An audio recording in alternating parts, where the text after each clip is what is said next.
우리가 지금 지난 4월호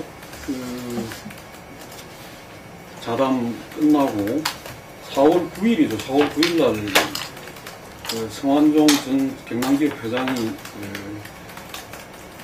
리스트 쪽지를 남기고 자살하는 엄청난 사건이 발생을 했고, 그 파문이 파장이 이제 재보선에 영향을 미치면서 힘으로 쳤습니다.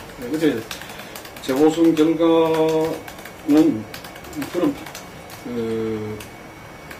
사건에도 불구하고 여당이 수도권 세 곳을 석권하고 새정치연합은 텃밭이라고 하는 강주에서도 전패하는 그런 결과가 나타났습니다.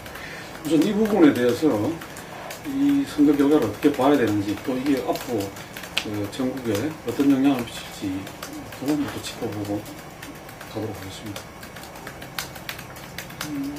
우선은 전체적으로 한번 좀 정리를 해보면은 새정치연합의 완패, 전패, 이게 뭐 가장 두드러진 이제 결과라고 할 수가 있을 것 같은데요.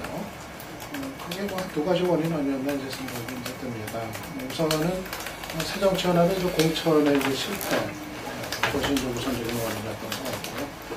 이번 새정치연합의 공천 과정을 보면은 대단히 이제 좀 안이하고 이제 식상한, 한마디로 얘기해서 별로 이렇게 선거에서 이기려는 의지가 뭐 전혀 읽혀지지 않는 이제 그런 공천이 이제 됐었다고 이제 봅니다. 물론 이제 문재인 대통령 비롯한 지도부에서는 경선을 했다, 이 점을 이제 내세웠는데, 경선을 했고 그 결과를 이제 받아들이는 민주적인 방식으로 했다, 이거를 이제 부각을 이제 시켰던 건데, 사실 선거에서 정당이 이기려고 하는 것이 이기려고 존재하는 것이 이제 정당이고, 더군다나 지금 같은 전국 상황, 그러니까 정권의 최대 위기라는 얘기까지 나올 정도의 그런 성완종 리스트 파문이 지금 불거진 상황에서 야당이라고 하면은 이겨야 될 이제 책임이 있는 건데, 그런데 그 승패에 관계없이 경선을 했으니까 이제 된 거다 하는 식의 어떤 이제 생각 같은 그건 대단히 이제 안이했던 거였다, 그렇게 지적할 수 있겠고요. 그러니까 어떻게든 필승의 어떤 카드를 내세워서 선거를 승리로 이끌어가야 될 어떤 책임을 방기했고, 그래서 이런 이제 결과에 이제 기본적인 원인을 제공했다, 이런 수가 있을 것 같아요. 그래서 그 부분에 관해서는 지금 새정치연합 지도부, 문재인 대통령 비롯한 지도부의 책임이 피할 수 없는 부분이라고 생각이 되고, 그리고 이제 또 하나는 역시 이제 구조적으로 이제 야권 분열 상황 속에서 이제 선거가 치러졌다는 점. 이 상황에서는 도리가 없었던 좀 이제 결과였다고 이제 생각이 듭니다. 특히 관악을 같은 경우가 이제 대표적인 경우가 되겠죠. 야당 후보들 표 합하면은 압승을 당연히 이제 거둘 수 있는 그런 이제 표를 얻었음에도 불구하고 정태호, 정동영 후보가 표를 이제 나눠 가짐에 따라서 새누리당이 이제 어부지리로 이제 승리했던 그런 경우가 되겠고, 그리고 성남 중원 같은 경우도 사실 또 이제 김미희 후보가 사실은 또 이제 상당히 또 이제 득표력이 있었기 때문에 어느 정도 또 이제 야권 분열 속에서 새누리당의 어부지리 승리가 예상이 됐는데, 성남 중원 같은 경우는 또 새정치연합의 후보 자체의 경쟁력이 또 약체였기 때문에 서로 한 후보로 이제 표가 몰아줬다 하더라도 과연 이제 뒤집을 수 있었을까, 이런 질문이 들어서 역시 야권 분열의 이제 구조적인 표의 분산 문제도 있었지만은 특히 광주에서의 결과까지 새정치연합이 광주에서도 패했던 이런 것까지 감안하면은 이제 광주, 관악을 또 그렇고 정동영 후보의 어떤 탈당의 명분을 제공한 것도 그렇고, 그리고 성남 중원 같은 경우도 다 인천도 마찬가지고요. 다 새정치연합의 후보들이 이제 약체였기 때문에 결국 이제 이런 결과로 이어졌다, 얘기를 할 수 있을 것 같습니다. 저는 이렇게 좀 봅니다. 지난 730 재보선에서 당시에 이 세월호 때문에 이 지자체 선거도 좀 졌고, 그래서 730 재보선에서도 여건이 지지 않겠나, 이렇게 생각했는데, 그때도 공천이 비거덕하면서 안철수 김한길 지도부가 740 재보선에서 사실상 참패를 하면서 퇴진당했죠. 이번에도 마찬가지로 그때 나타났던 양상과 유사한 현상이 나타났는데, 그때 교훈을 전혀 극복을 못했던 것 같아요. 문재인 대표는 대표가 되고 난 뒤에 우클릭 이벤트, 전직 대통령에 대한 묘소 참배나 물건 순실을 관한 이렇게 방문한다거나 또 경제 실정에 대해서 심판해야 된다. 또 소득주도 성장론을 해야 된다. 이렇게 가다가 성완종 사태가 난 이후에는 또 정권, 부패 정권 심판 이렇게 친박 게이트로 몰아갔는데요. 지금 국민들이 그 인식하고 있는 그 인식 구조가 기본적으로 이번에 성완종 사태에 대해서는 둘 다 바다가 아니라 성완종이 친노 정권 때 가장 많이 성장했던 거 아니냐. 그리고 사면했던 부분도 석연찮다. 이런 부분을 제대로 강화하거나 공격해내지도 못한 채로 그냥 이 박근혜 정부에다가 도피 세우려고 했던 부분이 먹혀들지 않았다는 거고요. 그 다음 이번에 뭐 경제 때문에 여당이 이겼다 그러는데 사실 뭐 여당이 경제를 지금 성과를 내거나 잘한 게 있습니까? 그럼에도 뭐 경제 때문에 이겼다. 이 사실도 맞지 않는 것 같아요. 기본적으로 바라보는 시각은 뭔가 하면 야권의 핵심부의 그 지지 기반이 되고 있는 광주 호남 정서 이런 부분에서 이미 현재의 야당의 지도부 구성이나 그 다음에 야당의 그 체제가 문제가 있다라는 진단이 내려진 채 선거가 시작되고 또 그런 진단을 내리는 데는 이번에 야권의 공천이 또 지난 730 때처럼 똑같이 많이 잘못되어 있다는 거죠. 그리고 그 부분에 대한 근본적인 근원은 지난 이 대표 뽑는 2월 선거에서 당원과 대의원의 뜻이 당의 의사결정구도 구조나 지도 체제를 갖추는데 제대로 반영이 되고 있지 않다. 그게 뭔 당이냐? 라는 이런 어떤 불만들도 깊숙이 있었다고 보고 있습니다. 그래서 저는 뭐 보수 쪽에 대결하는 입장으로 보면 새누리당이 이렇게 압승을 할 만큼 잘한 일이 없다는 거죠. 새누리당이 뭐 선거 전략이나 정치 공학적인 테크닉이 뛰어났다지만 언제 그거 가지고 선거에 이길 수 있으면 그것만 잘하면 뭐 선거 기획자들이 다 들어와가지고 당을 차지하고 있으면 맨날 선거 이기게. 그거하고 아무런 관계가 없다고 저는 보고 있어요. 야권이 스스로 무너졌지 새누리당이 잘한 것은 하나도 없다. 그럼 야권이 왜 스스로 무너졌는가? 반복되는 실패에도 불구하고 전혀 거기에서 교훈을 얻지 못하고 있고 문재인 대표 같은 경우는 이번에 이 공천에서 내년 총선에 친노들이 다 차지하기 위해서 공천을 이번에는 그야말로 오픈 프라이머리로 전략 공천 없이 현장에 다 맡기겠다. 말 들으면 어쨌든 문재인 대표가 공정하게 공천하는 것처럼 보였지만은 어쨌든 현장에 맡기는 결과 오신환 씨 같은 정표 후보 같은 경우에는 그 엄청난 시비를 갖다가 김희철 후보한테 이렇게 일으키면서 결국은 그것 때문에 무너져 버린 거 아닙니까? 그럼 성남 같은 데도 왜 저런 스타일의 후보가 나왔는지도 지금 이해가 안 가는 거고요. 그래서 그 다음에 이제 가장 중요한 것은 내부의 정동영, 그 다음에 천정배 이런 부분을 과연 야권 내부에서 저렇게 탈당을 하고 쪽자 출마해서 같이 죽자라는 식으로 이 칼을 들이밀지 않도록 설득해낼 수 있는 리더십은 없었던 걸까? 이런 부분으로 보면 제가 볼 때는 어쨌든 이제 야권은 분열과 그다음에 재정립의 시작이 된 거고 내년 총선까지 계속 이 분열적인 요인이 가속화될 수밖에 없다 이렇게. 예, 얘기하신 대로 선거는 상대방과의 경쟁이니까 상대적인 판단이 가능하겠죠. 항상 상대가 못해서 이긴 것도 있고 내가 잘해서 이긴 것도 있겠지만 이번은 그 중에서도 거의 전적으로 야당의 패배라고 주장하는 게 맞다. 새누리당의 승리보다는 저는 그렇게 봅니다. 그럼 어떤 원인에서 졌는가라고 봤을 때 뭐 다른 걸 떠나서 차적으로는 후보 경쟁이라고 볼 수 있겠죠. 당에서 여러 가지 큰 프레임을 얘기하더라도 재보궐선거 몇 군데서 치러지는 지난번 730처럼 크게 15개 치러진 것이 아니라 애초에 3개, 나중에 4개로 확정이 됐지만은 치러진 선거에서는 개별 지역구 특성이 반영될 수밖에 없기 때문에 후보 경쟁력이 중요한데 여기서 전혀 설득력이 없었다. 조금 전에 황수정 지적했지만은 광주, 관악, 성남, 중원 다 후보 경쟁력이 굉장히 문제가 좀 많은 취약한 그나마 조금 나았다고 한 것이 이제 어쩔 수 없이 했던 인천 강화, 서구 강화 어린데 거기는 이제 사실상 어떤 면에서는 포기했기 때문에 오히려 그렇게 나왔나도 모르겠어요. 나중에 막판 경쟁력이 있었는데 그걸 고려하지 않은 상태였고요. 또 하나 당도 최근에 계속 오면서 당이 가지고 있는 딜레마를 전혀 해결하지 못했다. 이런 여기 논의 과정에서 얘기했던 것 같은데요. 오히려 지난번 28 전대 과정에서 문재인의 문제, 당의 딜레마 이런 것이 문제가 제기됐는데 끝나고 나서 문재인 해결하는 쪽으로 가지 않았다. 가지 않게 만든 배경에는 견제를 거치면서 문재인 대표 개인에 대한 지지가 굉장히 높게 나왔고 당 지지도 높았다. 그래서 오히려 우려를 했죠. 이것 때문에 묻혀가다 보면 나중에 언젠가 이 당협이 안고 있는 딜레마가 폭발할 수도 있다라고 했는데 그 상황이 그대로 나왔고요. 그 다음에 흔히 지금 분열로 얘기하고 있는 다자구도에 대한 답이 전혀 없었다. 정동영이든 천정배든 제기하는 문제에 대해서 뭔가 답을 줘야 되는데 분열로 치고 나왔다라는 것입니다. 맨날 나오는 분열로 이쪽에서 뭐 친노 패권 체제다 아니면 이래가지고 미래가 없다라고 얘기한다고 그 부분에 대한 해명을 줘야 되는데 출마하려고 한 사람들에 대한 개인적인 비난으로 해결해 보려고 했다는 것입니다. 아마 지금 오늘 내일 당장도 특히 이제 분열의 책임을 돌리는 얘기가 나올 것 같은데 당연히 다자구도이기 때문에 야권에 불리하긴 하지만은 그런 틈새를 줬던 것 자체가 사실은 이미 공천과 당의 문제 아니었어요. 정동영의 경우도 관악을 해서 경쟁력이 있었다면 본인이 들어갈 틈이 없었겠죠. 무리하게 비집고 들어갔겠습니까? 마찬가지로 천정배 후보 지금 의원이 됐는데 천정배 의원도 상당히 보고 있다가 아 내가 가도 이름을 하다라고 가니까 튀겨왔고 그래서 전적으로는 지금 이번에는 지정치 민주라의 패배를 보고요.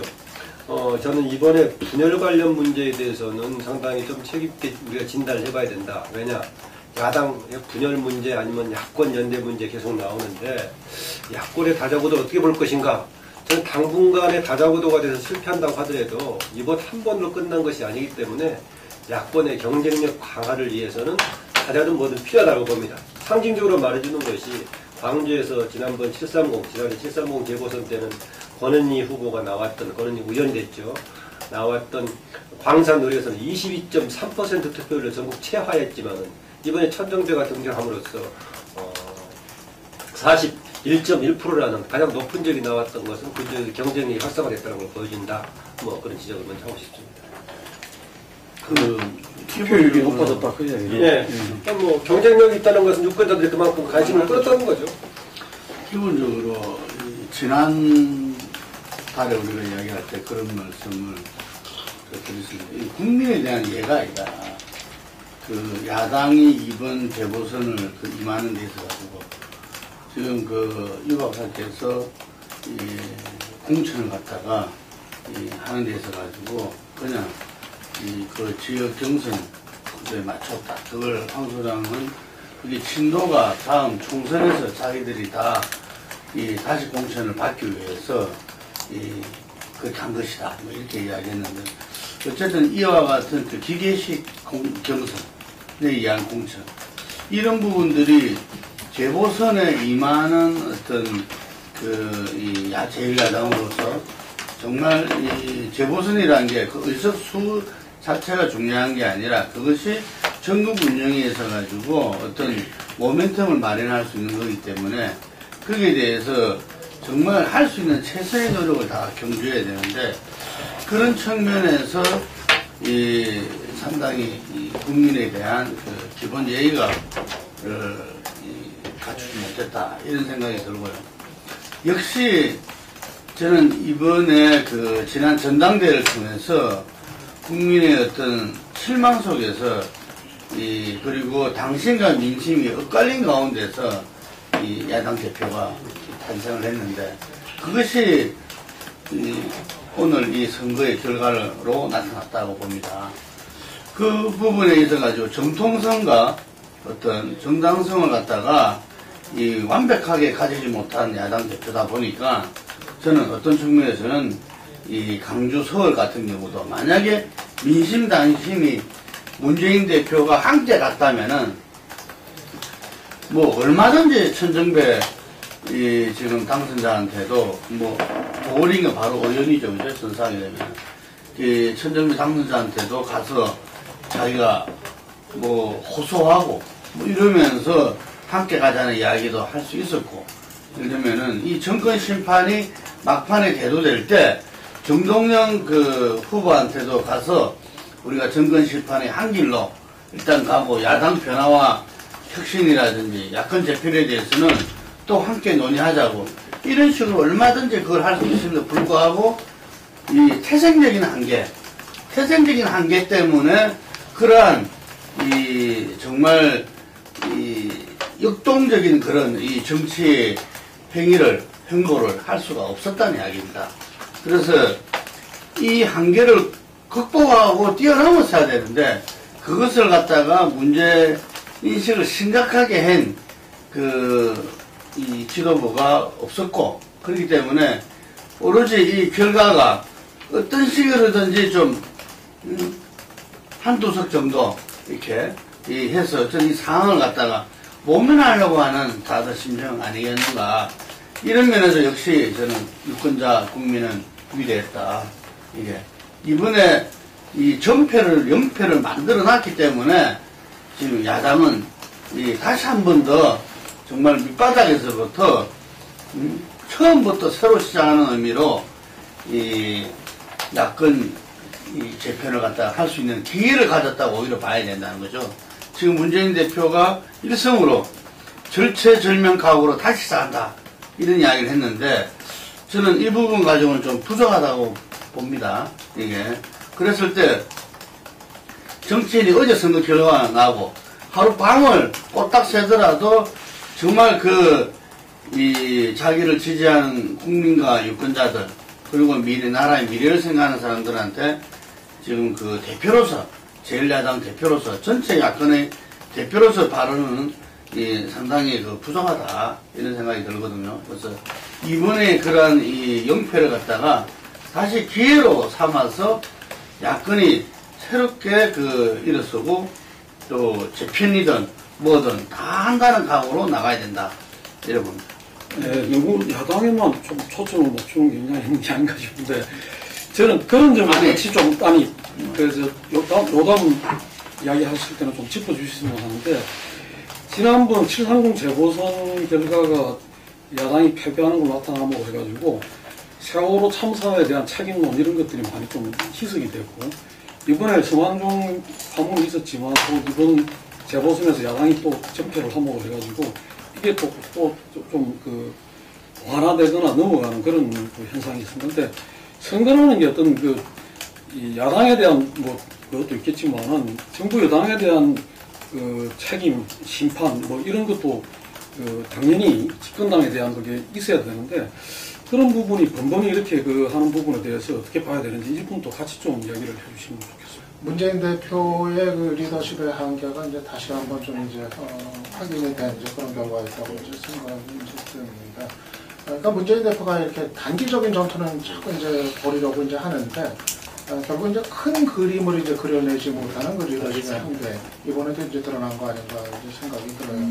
좀 더 어떤 큰 정치를 하는 모습 이런 것이 이번에도 좀 결핍이 돼 있었다 하는 건데 아까 얘기한 것처럼 이번 공천에서 전적으로 실패를 했고 공천에 대한 직접적인 책임이 지도부한테 있는 거고 그리고 역시 이 야권을 전체적으로 분열에 대한 제1야당으로서 책임, 그러니까는 야권 전체 또는 최종 전환 내부를 전체적으로 껴안고 갈 수 있는 리더십을 전혀 보여주지 못했다는 거. 아까 황철환도 얘기하셨지만은 왜 정동영이나 천장도가 굳이 저렇게 탈당까지 하는 이 상황으로 가야만 했었을까?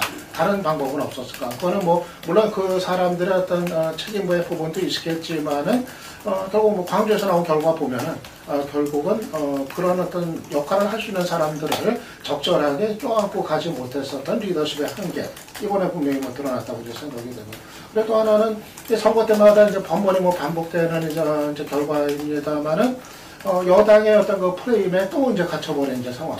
성완종 리스트 그러니까 정권 실세의 비리 의혹이 어느 사이에 순식간에 노무현 정부의 성완종 특사 의혹 이거로 완전히 둔갑을 해버려가지고 이게 완전히 여야 간의 어떤 양비론으로 이렇게 돼버린 상황을 이거를 막아내지 못한 거. 그러니까 항상 선거 때마다 이 친노 얘기만 꺼내면은 여당이 그거를 무기로 해가지고 결국은 이기곤 하는 이것이 지금 2015년에도 다시 재현이 됐다는 거. 이거는 대단히 또 역시 문재인 대표와 또 직접 연관이 된 부분이라는 점에서 전체적으로 이번에 문재인 대표가 대표직을 계속 유지를 하든 아마 좀 유지를 계속 하려고 할 가능성이 크다고 보는데요. 어떻든 간에 그 거취에 상관없이 일단 내년 총선을 치러야 되는 제1야당의 대표로서의 리더십에 상당히 타격이 가해진 거고 특히 그 개인적으로는 차기 대선 주자로서 어떤 상당한 타격. 그러니까 과연 정권 교체가 문재인 가지고 되겠느냐 이 회의론이 아마 상당히 좀 다시 또 늘어나는 계기가 되지 않겠나 봅니다. 그렇게 보면 차기 대선과 관련해서는 아마도 문재인 이외에 그럼 다른 대안은 없느냐 그런 어떤 시선들 그러니까 뭐 박원순 시장이라든가 또 안희정 지사라든가 또는 뭐 안철수 의원이라든가 등등 좀 여러 사람들이 이제 다 등장을 해야 되는 거 아니냐 좀 이런 식의 어떤 좀 쪽으로 눈을 돌리는 시선들이 늘어나지 않을까 좀 그렇게 예상을 해봅니다. 인천 같은 경우는 막판에 보면은 접전이다, 뭐 오차범위 내에 있다, 뭐 이런 보도들이 막 잇따랐어요. 그랬을 때 보면은 이 인천에서는 지난번에 2010년 선거도 그렇고 2010년 지방선거 때 전국 단위의 야권 연대가 깨졌을 때 가장 지역 단위에서 야권 연대를 갖다가 시장부터 맨 밑에 기초훈련까지 만들어낸 게 인천입니다. 인천이 그 역사적 전통인데 그래서 이번에도 야권 연대에 대해서 이 중앙당 차원에서 그건 어렵더라도 지역 차원에서는 하자 해서 예를 들면 정의당과 이 새정치연합 사이에 이 박빙 승부가 예상되기 때문에 예를 들면 굉장히 중요하다 승패에. 그래서 그런 부분들이 지역에서 상당히 어느 정도 조성을 갖다가 다 해놓고 그 부분들을 지도부에 빨리 지도부에서 어쨌든 간에 그것은 마지막 종점은 중앙당에서 해줘야 되는 거니까 그랬는데 거기에서 메아리 이게 답이 안 왔다는 이야기입니다. 예를 들면은 그래서 저는 이런 부분 보면서 도대체 선거에 대한 필성 의지가 있는가? 박지원 의원이 그런 말을 했죠. 선거를 임하는 지도부가 필성 전략이 없다. 어떻게 선거를 이겨야 되는지 거기에 대해서 전혀 지금 이제 제도 수립되어 있지 못하다 이런 이야기를 했는데 구체적인 지역 현장에서 이런 일이 벌어졌다는 것은 그냥 이렇게 다 덮어서 넘어갈 일이 아니라 예를 들면 이런 부분들에서도 저는 분명하게 짚어져야 이후에 제대로 뭐가 문제인지 뭐를 어떻게 해야 될 건지가 나온다고 봅니다. 저는요 지금 국민들이 사실은 생각하는 바를 문재인 대표나 친노가 잘 모르는 것 같아요. 국민들은 둘 다 사실 부패했고 둘 다 썩이 유명하지는 않았지만 새누리당은 그나마 좀 세련되고 안정적인 때문에 문재인이나 친노 측은 좀 어설프다라는 어떤 시각이 상당히 자리 잡고 있어요. 지금 오늘 보면 문재인 대표가 기자회견에서 사실은 자기가 잘못했다. 뭘 잘못했다. 앞으로 야권을 어떻게 계획해 나가겠다. 그리고 자기는 어떻게 진짜 쇄신하기 위해서 노력하겠다. 자, 우리는 정확하게 국민적 요구를 갖다가 제대로 몰랐다. 소득주도 성장론이라 했지만 국민 대다수가 소득주도 성장론이 뭔지 모릅니다. 그 다음에 본인이 우클릭 한다지만 이벤트가 되어버렸고 또 박근혜 정부의 경제 실정을 비판했지만 정확하게 뭐가 잘못됐다는 걸 지적하면서 저는 어떻게 하겠다라는 말도 못했어요. 그러니까 어설프게 문제 제기만 했고 넘어갔고 그 다음에 성완종 사태가 생긴 직후부터는 이 문제에서 친박 개입행위 박근혜 대선 자금 비리니 이렇게 몰아갔는데 국민들이 그렇게 생각하는 사람은 거의 없이 갤럽조사나 이런 걸 보면 대다수 국민들이 야권도 똑같이 받았습니다. 실제 성완종은 가장 전성기가 언젠가 하면 친노 정부에 대해서였습니다. 그렇기 때문에 문재인 대표의 오늘 사과 방식도 정권과 더 치열하게 싸우겠다면서 지금 현재 본인에게 제기되고 있는 문제들을 회피하려고 하는데요. 이런 식으로는 회피가 불가능하다고 보고 결국은 이런 어떤 접근 자세예요. 친노의 가장 특징이 뭡니까? 완성하지 않는 것. 친노는 항상 옳은 선택을 하는데 경우에 따라서 이 여건의 수수에 말렸다. 또 부패한 정권에 당했다. 이런 식으로 맨날 빠져나가려고 그러지 않습니까? 자신들은 그건 도덕적으로 완벽한 것처럼 이야기하는데요. 저는 이런 어떤 부분이 계속된다 그러면 결국은 내년 총선은 분열된 채 치를 수밖에 없는 빌미를 문재인 대표가 제공한 거라고 봅니다. 저는 오늘 문재인 대표가 자신이 취임하고 난 지 2달 동안 해왔던 행보에 대해서 국민적 심판이 있었고 그 다음에 또 이 공천이나 여러 가지 모양새에 대해서 여러 가지 실수가 있었다. 선거 전략도 잘못 짰고 방법도 잘못됐다. 그럼 이 부분에 대해서 내가 대표로서 책임을 지고 지금 앞으로 총선까지의 과정에서 우리 당이 어떻게 쇄신해야 될 정책적 과제, 또 당의 공천의 과제, 당 내부의 당원 대의원의 뜻이 잘 반영되지 않는 문제, 또 여기 여권이나 보수 세력과 싸워야 될 시급한 과제가 뭔지 이런 부분에 대해서 예를 들어서 혁신하기 위한 위원회를 구성해서 이걸 비주류들 다 앞에 세워서 해서 자기는 그 의견을 존중하면서 뒤에 따라가겠다는 정도의 황골 탈퇴하는 이야기를 하고 그 다음에 지금 천정배나 정동영과도 만나서 사과하고 당의 복귀를 갖다 요청하고 야권 통합을 해나가겠다. 이런 식으로 이야기를 좀 해야죠. 지금 오늘 무슨 뭐 여건에 대해서 포문을 여는 식으로 이야기를 한다. 저는 앞으로 이 문재인 대표의 앞날이 굉장히 어떤 면에서 황당하고 보면은 보입니다. 야권 전체의 지도력을 내놔야 된다 봐요. 저는 여야가 있다면은 지금 이제 그 당 대표로 갖다가 뭐 새삼스럽게 현재 상태에서 전당대를 새로 해봤자 저는 뭐 그 별 효과가 없다고 봐요. 그렇기 때문에 이 제1야당인 새정치연합이 야권 전체 지도를 내놔야 된다. 이 말은 뭐냐면은 이번 선거가 그냥 뭐 졌다 이게 아니라 예를 들면 자기들 기반 지역에서 그 가장 지지 세력한테 비토당한 것이고 그리고 그것이 수도권에서도 어떤 정치 지도력의 어떤 이 전무하다는 것을 드러낸 것이고 이렇기 때문에 이거는 이 여야 관계에서 야권을 갖다 이끌어 나갈 이 능력과 의지가 없다는 것을 드러낸 것이기 때문에 저는 이 야권 전체 지도력을 내놔야 된다. 그래서 이 부분을 바라는 예를 들면은 또 국민들이 인정하는 부분들로 해서 이 뭐 국민운동 본부든 원탁회의든 뭐든 간에 이 기존의 어떤 그런 원탁회의가 아니라 정말 이 새누리당 그리고 박근혜 대통령이 정말 그 국정을 갖다 이렇게 운영해서는 안 된다고 생각하는 그런 부분들이 모아서 그 부분 속에서 새정치연합도 우리 옛날에 6월 항쟁 할 때도 그 가장 6월 항쟁이 저는 성공할 수 있던 이유가 당시 야당이 지도력을 내놨거든요. 국민운동 본부에 내놔고 한 축으로서만 자기들이 했기 때문에 가능했다라는 부분들을 하나 들 수 있겠고 두 번째는 예를 들면은 친노가 반성을 안 한다는데 한때 반성을 했어요. 언제냐?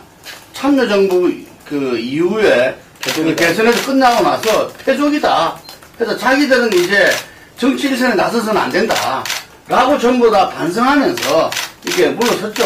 그런데 노무현 대통령이 그 갑작스러운 서거와 함께 다시 그 국민적인 어떤 그 충마 분위기 속에서 등장을 했는데 이게 한굴 탈퇴해서 이렇게 했어야 되는데 이 부분들이 오히려 저는 현재 있는 친노는 더 악화된 거 아닌가 이렇게 봐지거든요. 그래서 근본적인 이 반성이 또 있어야 된다.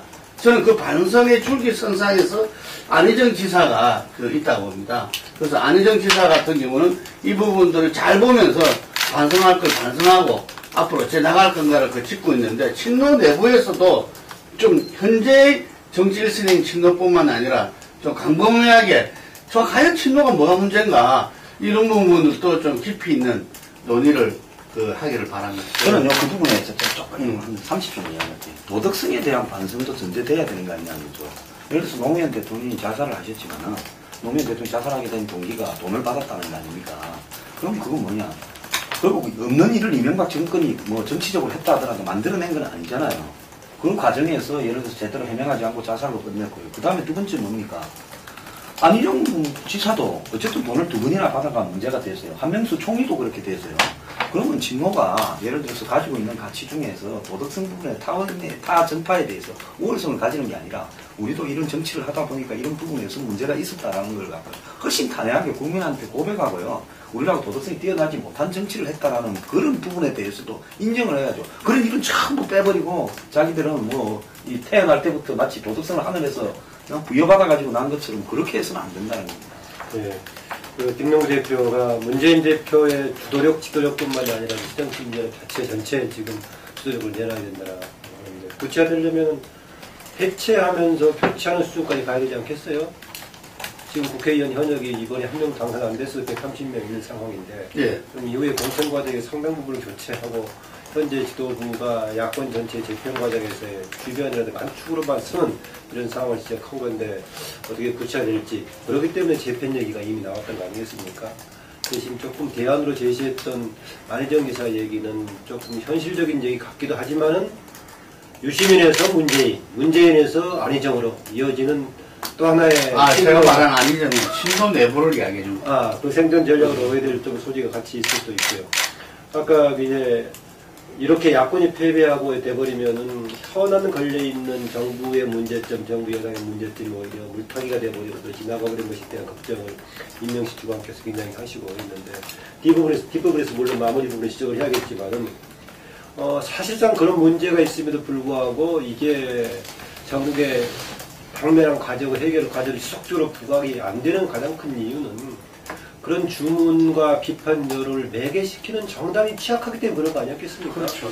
그래서 거기에 대한 심판론도 얘기할 수밖에 없는 거고 재판론이 나왔다는 생각이 들고요. 또다시 최근 선거 과정에서의 대응을 또 구체적으로 얘기할 수밖에 없는데, 이미 시작했을 때 문재인 대표가 좋게 말하면 본인의 대권 행보와 관련된 메시지를 너무 했다라는 것이 이제 본인한테는 도움이 될지 모르겠지만은 당의 당면한 과제를 푸는 데 당연히 도움이 될지 회의적이다 그런 얘기 했죠. 이번의 경우도 경제정당론을 던졌는데, 경제정당론을 던진다면은 당에서 가지고 있는 중앙의 무슨 소득주 성장에 관한 정책 내용뿐만이 아니라 적어도 4명의 후보 중에서 한두 명쯤은 경제정당론을 뒷받침할 만한 후보가 있는 가운데 그런 이야기 해야지. 후보들은 지역에서 전혀 부각을 받지 못하고 있는데 허공에서 경제정당론이 얼마나 먹힐 수 있었느냐 하는 생각이 들고요. 그건 뿐만이 아닙니다. 정태호 후보를 했을 경우는 정태호 후보에 맞는, 어쩔 수 없이 했다고 해요. 그 프레임을 가지고 해야 되는데, 정태호 후보가 관악을 해서 가장 중시하면서 동원하려고 했던 조직이 뭐였습니까? 호남향후였죠. 그러면 사천 출신의 정대호 후보가 그 다음에 부산 출신의 문재인 대표를 선두에 세워놓고 호남 향후회를 동원하면 얼마나 먹히겠습니까, 그게. 그래서 거기에 맞는 전략을 택하든 아니면 후보를 맞추든지 할 것인데 그런 거였고, 급하다 보니까 뭘 내세웠습니까? 혹시 놓치기 쉬운데 은퇴한 동교동계 불러드렸습니다. 저는 이것에 야권의 본 모습을 그대로 보이는 거였다는 생각이 들고, 이게 또 광주까지 내려가서 했을 때 득표에 도움이 될지 오히려 부작용으로 반전하게 될지. 문재인이 보인 정책인 이거밖에 없어요. 예. 그래서 문재인의 경우도 마찬가지입니다. 지금 광주에서 친노에 대한 반감이 형성된 게 문재인의 4개로 형성되어 있는데, 문재인이 7번 갔다는 말이죠. 그럼 그걸 완화시키고 플러스 요인으로 돌렸을까? 오히려 반감을 상징화시키면서 부각시켰을까? 애매할 정도로 선거 자체 어느 측면에서 봐서 이해가 안 되는 거였었고, 총체적으로 보자면은요, 결국은 당대표, 차기 대권 후보로서 과연 리더십을 믿어야 되나? 문제가 생깁니다. 제가 당이 야권의 어떤 지도를 내놔야 된다는 것은, 당이 얼마나 군가로 정당이었다는 것은 금방 말씀하신 부분에 강주 서울에 안철수 의원은 가지도 않았어요. 그랬죠. 예. 예. 그리고 김희철 경선에서, 예를 들면 당 경선에서 어쨌든 졌잖아요. 그러면 이걸 어떤 식으로든 지도력을 든지 묶고 세웠어야 돼요. 새누리당은 안덕수 의원, 강화에서 패권을 유지하겠다고 다음 총선 사회가 되겠다고 생각하는 사람들, 지역의 맹주화 생각하는 사람, 이 사람들 다 묶고 세웠어요. 선대본에. 그런데 김인철 의원은 자기는 지지하지 않겠다를 공개적으로 천명할 정도로 그냥 돼버렸다고, 당이. 이런 점에서 이거는, 예를 들면 이 제1야당이다 이야기할 수도 없다. 이 부끄러운 자아상을 저는 드러내야 된다. 저는 이 문재인 후보가 노갑 고문을 만나러 가고 동계가 DJ 묘소 앞에서 지지 안 하겠다 했다가 며칠 만에 또 지지하겠다 그러고, 박지원이 안 하겠다 그러다가 만나서 해결이 됐다 그러고, 제가 그때 텔레비 나와서 몇 번 이야기를 했습니다. 뭐라고 이야기했느냐? 호남 정서와 그 다음에 야권의 핵심 지지층, 식자층이 가지고 있는 생각과 동교동이 부합될 때 이게 의미가 있는 거지, 부합되지 않고 마치 동교동이 호남 정서를 팔아가지고 뭘 할 수 있듯이 하다가는 동교동도 심판받을 거랬는데요. 저는 이번 선거에서 동교동도 같이 심판받았다고 봅니다. 그래서 이게 어떤 지역의 정서를 마치 동교동계라는 사람들, 마치 자기들이 대변하고 있는 것 그렇게 해왔던 거 아니에요. 지금 나이가 80씩 넘어가시는 분들이. 이 문재인 후보가 거기에 끌려다니면서 한때 저는 이미 TV에서 평론가 중에 유일하게 야권이 4군데 다 진다라는 것은 새정치회답이 공언을 했었어요. 지금 그 결과대로 됐다는 겁니다. 예, 새정치연합의 실패, 그다음에 문재인 지도부의 전략 부재, 이런 부분들에 대해서 많이 짚은 거고, 재보선 결과에 대한 평가는 다른 측면도 짚어봐야 되겠습니다만, 이게 향후 전국에 어떤 영향을 미칠까, 이 부분으로 좀 이야기를 좀 넘어가 보죠. 그리고 뭐 같이 좀 야기돼야 될 게, 대통령 귀국 이후에 보인 모습, 그 다음에 또, 아까 이야기 나왔습니다만은, 성완종 리스트 문제가 특사 논란 이런 거로 가면서 향후 전국에서 이제 사정이 어떻게 될 거냐, 검찰 수사 방향이 어떻게 될 거냐 이런 것도 이제 관심이 되는데 좀 그런 이야기를 좀 합니다. 이번에 야당이 승리하더라도 사실은 이후에 정국이 조금 별로 좋지 않게 갈 가능성이 있었는데 패배까지 해가지고 그쪽으로 갈 가능성이 더 크다. 뭐냐? 성완종 리스트하고 관련된 부분에 대해서 박근혜 대통령이 개용했던 게 있죠. 정치 개혁 차원에서 하겠다. 맨 처음 나왔던 것이. 또 지금 박근혜 정부의 박근혜 대통령의 미션을 가장 잘 수행한다고 하는 황교안 법무장관 역시 정치자금 전반에 대해서 뭔가 수사해서 정비하겠다라고 얘기하고 있고, 최근에 특별 사면 관련해서 관련된 게 있으면 수사하겠다까지 황당한 말을 하고 있을 정도인데, 박근혜 대통령 발언이 참 재밌는 게, 대통령이 정치개혁을 근원적으로 할 수 있는 게 뭐가 있어요?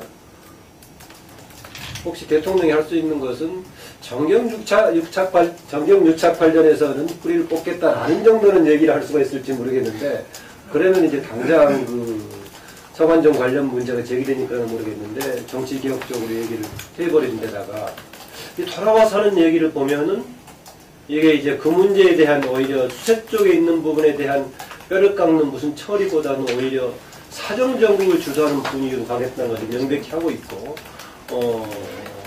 황교안도 그렇게 따라가고 있고요.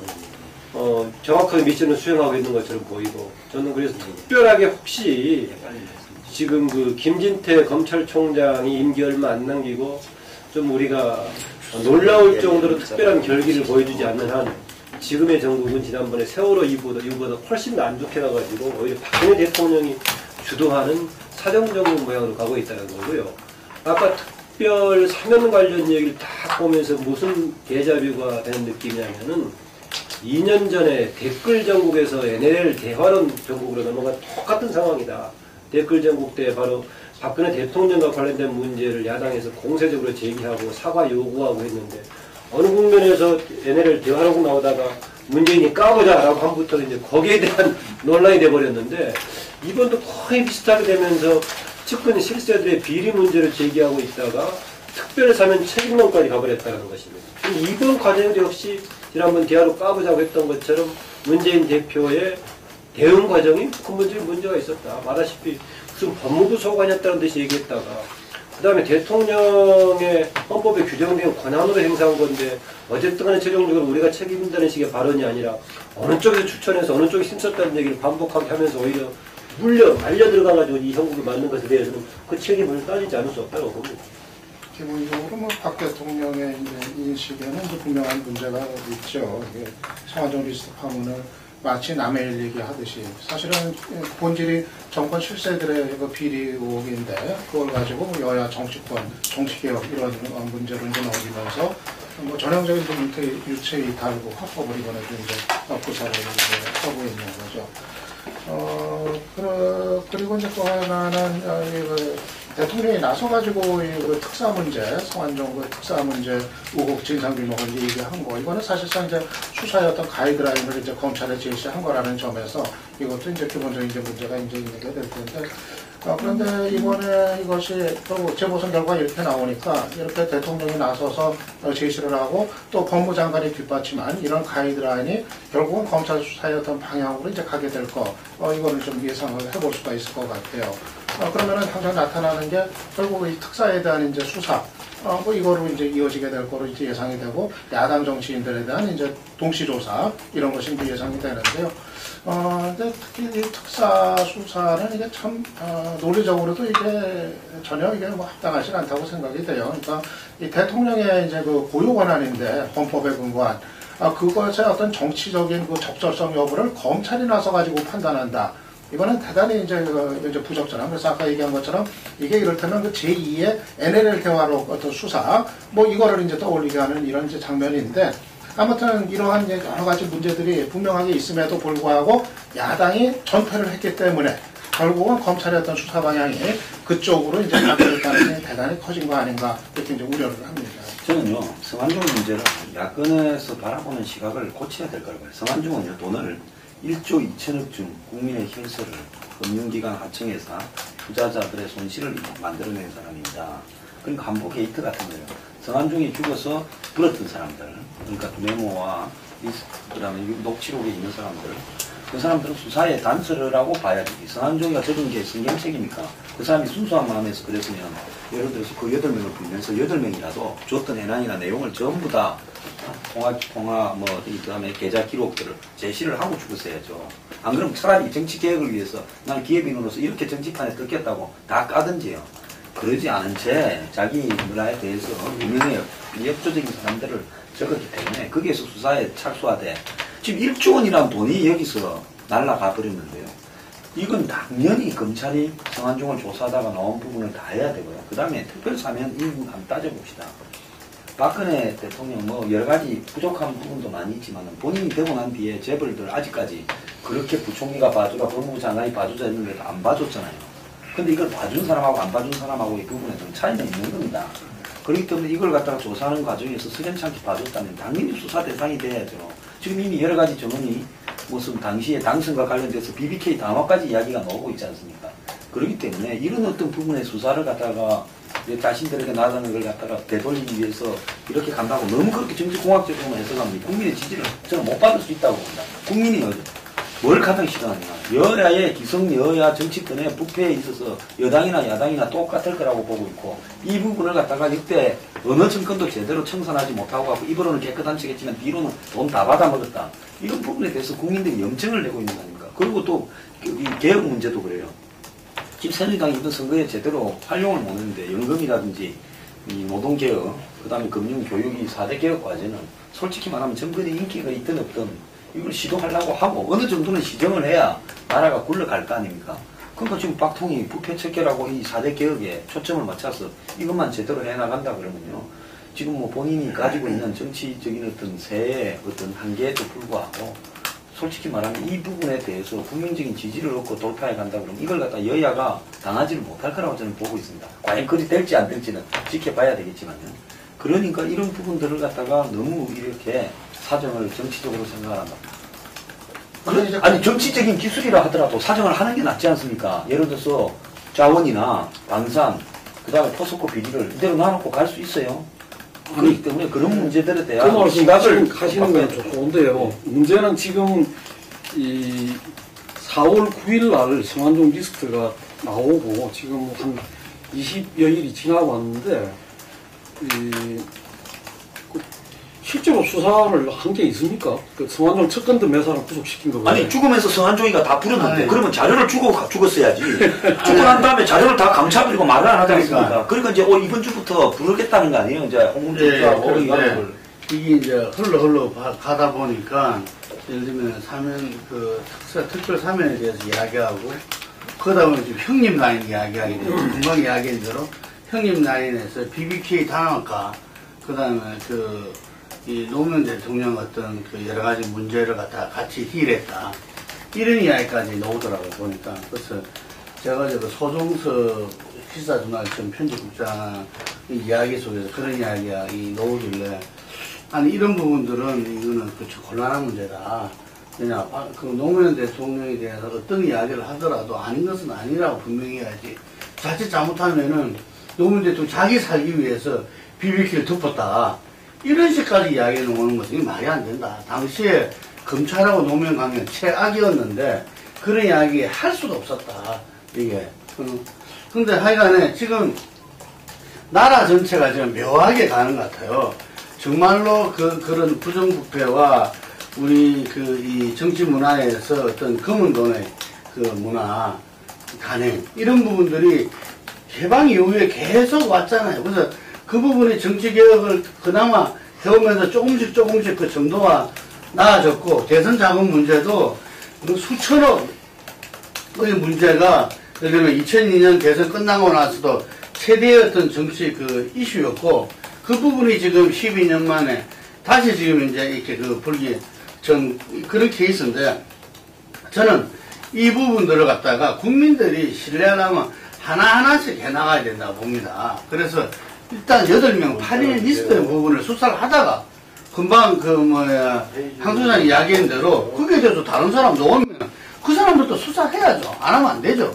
이게. 그리고 제가 듣기로는 이 100명 이상의 그게 리스트가 지금 잡혔다는 등 이런 이야기도 나오고 박근혜 대통령이 이 업천마속의 그 심정에서 예를 들면은 본인은 어떤 측근의 부분들도 용단을 내렸다. 그렇기 때문에 지금 정치개혁에 대해서 저렇게 세게 이야기하는 거다. 이런 이야기도 나와요. 그래 되면은 우리 한국 정치에 대한 전반적인 지각변동도 일어날 수 있다. 이런 이야기도 있어요. 그렇지만 너무 엄청난 규모이기 때문에 그러다가는 이제 나라 전체가 절단될 수 있다. 그래서 오히려 어느 선에서 이걸 갖다가 해야 되는 이런 고민도 있다고 합니다. 그래서 자칫 잘못하면 나라 전체가 붕괴될 수 있어요. 그래서 차례차례 해야 된다. 그래서 8명 리스트에 놓은 부분들을 이제부터라도 제대로 이제 선거 끝났으니까 선거의 논리로 하지 말고 정말 이게 국가 이 박근혜 대통령 말한 대로 정치개혁의 어떤 논리를 해도 좋아요. 8명의 어떤 리스트를 차곡차곡 조사하는 가운데서 국민들한테 더 이상 이런 식의 어떤 돼서 안 된다는 것을 기업인들한테도 알려주고 정치인들한테도 알려줘서 이걸 갖다가 새롭게 거듭나는 계기로 삼아야지 이걸 갖다가 정쟁의 수단으로 하고 상대 세력을 갖다가 억압하는 그리고 말 못하게 하는 걸로 이전처럼 사용하면은 그쪽도 결국 부메랑을 받게 됐다 이래 봅니다. 성완종 특사 문제는 이번에 이제 새누리당의 선거에서 톡톡히 효과를 봤다고 이제 생각이 돼요. 더군다나 바로 선거 전날 대통령이 메시지를 통해 가지고 특사 의혹 문제를 진상규명이 필요하다고 제기를 했기 때문에 이거는 사실상 대통령의 선거 개입 논란을 불러일으킬 정도로 아주 그 선거에 톡톡히 이제 그 여당 쪽을 좀 이제 그 지원을 해준 그런 결과가 됐다 이제 생각이 드는데요. 일단 정치적으로 보면 여당 입장에서는 선거용으로 아주 그 효과를 본 거고 야당은 반대로 그냥 하는 사이에 이를테면 완전히 그 이제 맞불 작전에 이제 말려든 이런 이제 형국이 이제 됐어요.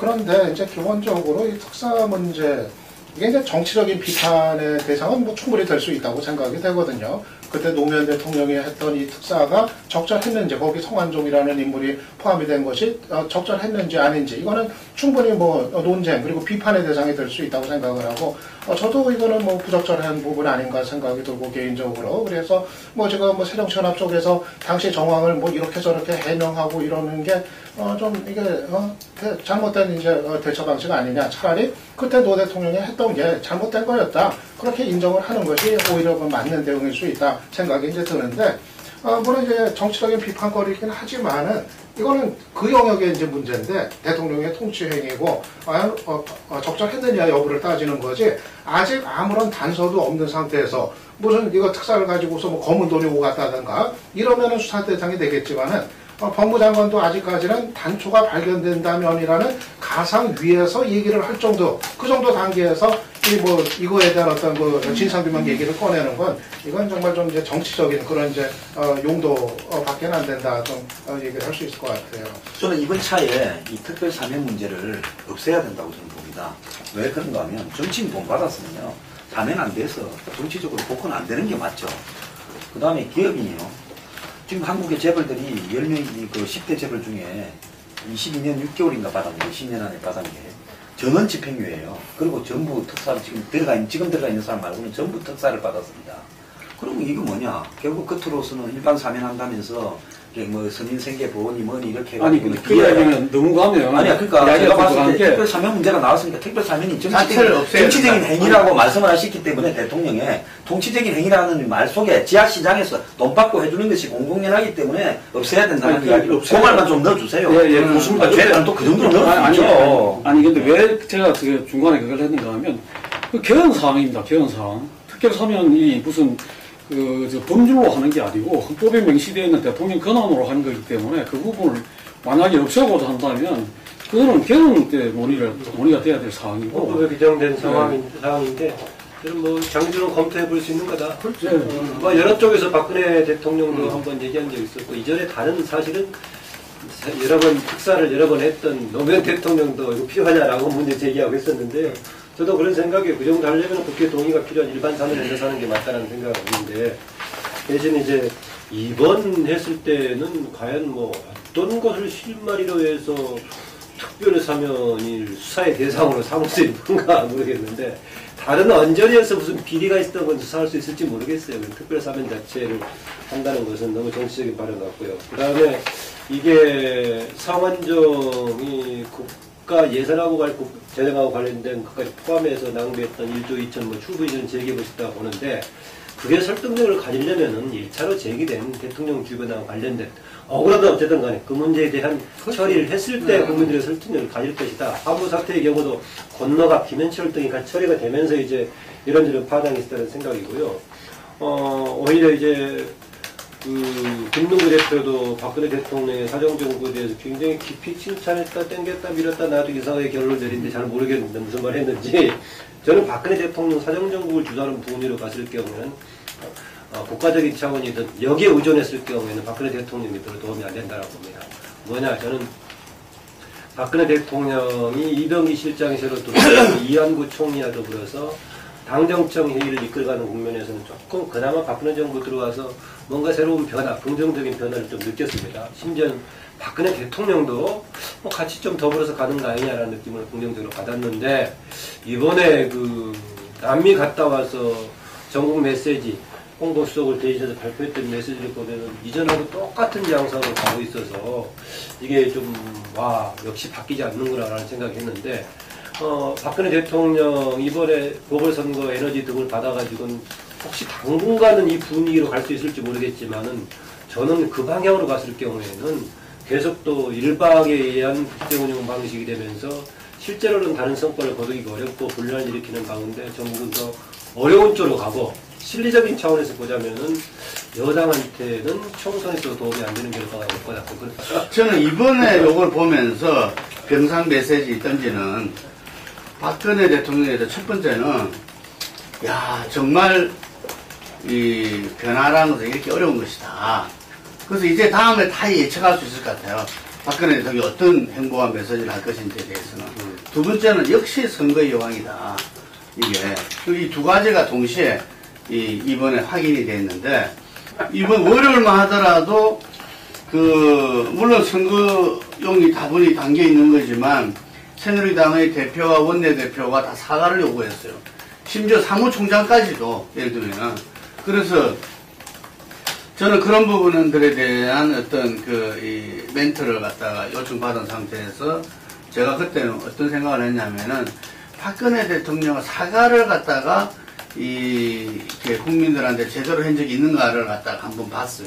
보니까 지난 대선 때 두 개의 인혁당 판결 사건, 그때 아주 지지력이 급락이 했거든요. 그 당시에 이 헌법적 가치를 훼손했다라고 사과를 했더랬어요. 이게 그 이전의 부분 다 유감이고, 이 세월호 부분에서도 뭐 정말 정식 사과를 했다고는 아무도 안 받아들일 겁니다. 계속 밀리고 또 땡기다 그래 했기 때문에. 그래서 이번에도 사과는 안 할 것이다. 그런데 그것을 어떤 식으로 할지, 예를 들면은 아마 다시 이 동문서답처럼 반전의 어떤 계기로 삼을 것이다.